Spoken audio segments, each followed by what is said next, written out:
Gold trusted gold buyers తాకట్టులో ఉన్న బంగారాన్ని విడిపించి ఈ రోజు ఉన్న మార్కెట్ ధరకే కొనబడును. మరిన్ని వివరాలకు సంప్రదించండి 77107720. పూర్తిగా అన్యాయం. రేవంత్ రెడ్డి గారు పెట్టుకున్న అక్రమ కేసు ఇది. కమలాపూర్ మండలంలో గుండేడ్ గ్రామంలో ఇల్లీగల్ మైన్ నడుస్తా ఉంది. దీనికి ఆయన రేవంత్ రెడ్డి ఆధ్వర్యంలో సీతక్క తర్వాత కడియం శ్రీహరి ఎమ్మెల్యే నాగరాజ్ గారి బెనామీ ఖచ్చితంగా నిలదీస్తాం, ఖచ్చితంగా అడుగుతూనే ఉంటాం. ఊపుకునే ప్రసక్తే లేదు. మీరు చేస్తున్న అన్యాయం. ఇల్లీగల్ మైనింగ్ నడుస్తుంది.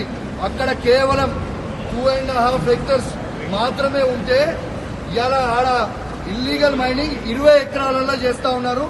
గుండేడ్ గ్రామ ప్రజలందరికీ కూడా చాలా ఇబ్బంది అవుతా ఉంది. గుండేడ్ గ్రామ ప్రజలు మొత్తం కూడా ఇబ్బంది పడుతూ ఉన్నారని చెప్పి కూడా ఈ సందర్భంగా తెలియజేస్తా ఉన్నాను. ఆ ప్రజలు ఇలా హెల్మెట్లు పెట్టుకొని మరి చేసే పరిస్థితిగా ఉంది. ఇలా ప్రజలందరూ కూడా గమనించాలి. ఇలా రేవంత్ రెడ్డి గారు చేస్తున్న అక్రమ అరెస్టులు, అక్రమ కేసులకి నువ్వు రేవంత్ రెడ్డి గుర్తుపెట్టుకో. నువ్వు ఎన్ని కేసులు పెట్టినా, ఎన్ని బెదిరించినా భయపడేది లేదు. నీ సంగతి తప్పకుండా చెప్తాం. ఖచ్చితంగా ప్రజలలో చెప్తాం. ఖచ్చితంగా చెప్పే ప్రయత్నం చేస్తాం. జై తెలంగాణ, జై కేసీఆర్. పాడి కౌశిక్ రెడ్డి అరెస్టు తర్వాత హనుమకొండ సుబేదారి పోలీస్ స్టేషన్ ముందు ఒక్కొక్కసారి ఆందోళనకరమైనటువంటి వాతావరణం అయితే నెలకొంటుంది. ప్రస్తుతానికైతే ఇక్కడ కొంతమంది బీఆర్ఎస్ నాయకులు ఇక్కడ సీఎం దిష్టిబొమ్మ దహనం చేయడానికి కూడా వచ్చినటువంటి పరిస్థితి. ప్రస్తుతానికైతే ఇక్కడ మొత్తం ప్రభుత్వ విధానాలు నిరసిస్తూ కూడా కొంత ఆందోళనకరమైనటువంటి వాతావరణం నెలకొంది. ప్రస్తుతానికి ఇక్కడ నాయకులు కూడా బీఆర్ఎస్ కార్యకర్తలు ఇక్కడికి వచ్చినటువంటి పరిస్థితి. ప్రస్తుతానికి ఎట్లాంటి పరిస్థితులు ఒకసారి మనం చూసేటువంటి ప్రయత్నం చేద్దాం. ఏం చేస్తున్నారు అసలు, ఇప్పుడు ఏం జరుగుతుంది ఇక్కడ? ఈ రోజు రాష్ట్ర ప్రభుత్వం కాంగ్రెస్ పార్టీ ఇలా కావాలని బీఆర్ఎస్ నాయకులని అక్రమంగా అరెస్ట్ చేస్తా ఉంది. ఏదైతే ప్రజాపక్షాల నుండి పోరాటం చేస్తున్నటువంటి నాయకులని కుట్రపూరితంగా అరెస్ట్ చేస్తా ఉన్నారు. మొన్నటిగా కేటీఆర్ అరెస్ట్ చేశారు. అదే విధంగా ఇవాళ పాడి కౌశిక్ రెడ్డిని కూడా అరెస్ట్ చేసి అక్రమంగా ఇవాళ పోలీస్ స్టేషన్ లో పెట్టడం జరిగింది. ఈ రోజు కాంగ్రెస్ ప్రభుత్వము అక్రమ అరెస్టులు చేస్తా ఉంది, కుట్రపూరితంగా అక్రమ అరెస్టులు చేస్తా ఉంది. ప్రస్తుతానికైతే ఇక్కడ ఎవరైతే ఆందోళనకు పాల్పడారో వీళ్ళందరినీ కూడా అరెస్ట్ చేస్తున్నటువంటి విజువల్స్ మనం చూస్తున్నాము. ఇప్పటి వరకు పోలీస్ స్టేషన్ దగ్గర ఉన్నటువంటి వాళ్ళందరినీ కూడా ఇక్కడ అరెస్ట్ చేసేటువంటి ప్రయత్నం జరిగింది. ఇక్కడ దిష్టిబొమ్మ దహనం చేస్తారేమో, అందులో పోలీస్ స్టేషన్ ముందే ఇక్కడ దిష్టిబొమ్మ దహనం చేసేటువంటి కార్యక్రమాన్ని శ్రీకారం చుట్టడంతో కొంత ఇబ్బందికర వాతావరణం అయితే నెలకొంది.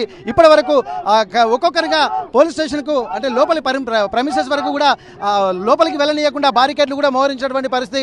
ఇప్పటి వరకు చూసినట్టయితే ఒక్కొక్కరిగా ఇక్కడికి ఏ రూపంలో ఆందోళన ఉంటుందో తెలియదు. ఇప్పటివరకు చెప్తున్నారు గతంలో కూడా అరెస్టు చేసేందుకు భయపడేది లేదన్నటువంటి ఒక ఆందోళన మాత్రం వీళ్ళలో కనపడుతుంది. ఇక్కడ ఉన్నటువంటి బీఆర్ఎస్ నాయకులు కూడా చెప్తున్నారు అరెస్టులు మాకు కొత్త కాదు, ఉమ్మడి సమైక్య రాష్ట్రంలోనే తాము అనేక పరిస్థితులకు ఎదురొడ్డామన్నటువంటి ఒక సూచనలు కూడా గతంలో చేశారు. కానీ ప్రస్తుతానికైతే ఇట్లాంటి అరెస్టులకు మేము భయపడేటువంటి పరిస్థితి లేదని చెప్పి ఇక్కడ బీఆర్ఎస్ నాయకులు చెప్తున్నారు. ఇప్పటి వరకు చూసినట్టయితే ఇక్కడ చాలా వరకు ఇదివరకు 2-3 సార్లు కూడా అరెస్ట్ అయిన కౌశిక్ రెడ్డి బెయిల్ మీద బయటకు వచ్చారు. ఈసారి కూడా బెయిల్ పై బయటకు వస్తారనే ఒక ఆలోచనలు మాత్రం చేశారు. ప్రస్తుతానికైతే ఇక్కడ దాదాపు 308/2 అనేటువంటి కేసు కింద పెట్టారు.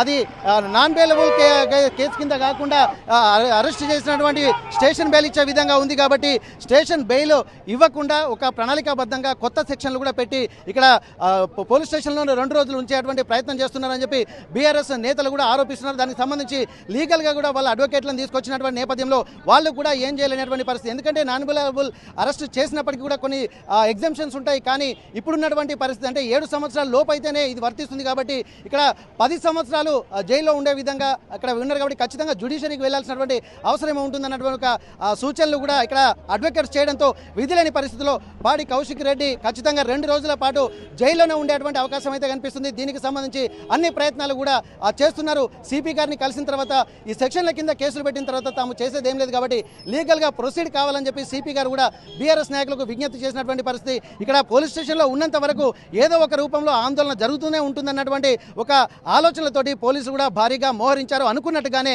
ఇక్కడ సీఎం దిష్టిబొమ్మ అలాగే ప్రభుత్వ దిష్టిబొమ్మ దహనం చేయడానికి కూడా ఇక్కడ సుబేదారి పోలీస్ స్టేషన్కి వచ్చినటువంటి నేపథ్యంలో వారిని అడ్డుకొని వెంటనే అరెస్ట్ చేసి ఇక్కడ స్థానికంగా ఉన్నటువంటి పక్కనే ఉన్నటువంటి పోలీస్ స్టేషన్లకు తరలించడం జరుగుతున్నటువంటి పరిస్థితి. హనుమకొండ సుబేదారి పోలీస్ స్టేషన్ నుండి కెమెరా పర్సన్ వంశీతో వెంకటరత్నం, RTV వరంగల్. మరిన్ని వీడియోస్ కోసం ఛానల్ ని సబ్స్క్రైబ్ చేయండి. లేటెస్ట్ అప్డేట్స్ కోసం వాట్సాప్ ఛానల్ ని ఫాలో అవ్వండి. ఆ లింక్ డిస్క్రిప్షన్ లో ఉంది.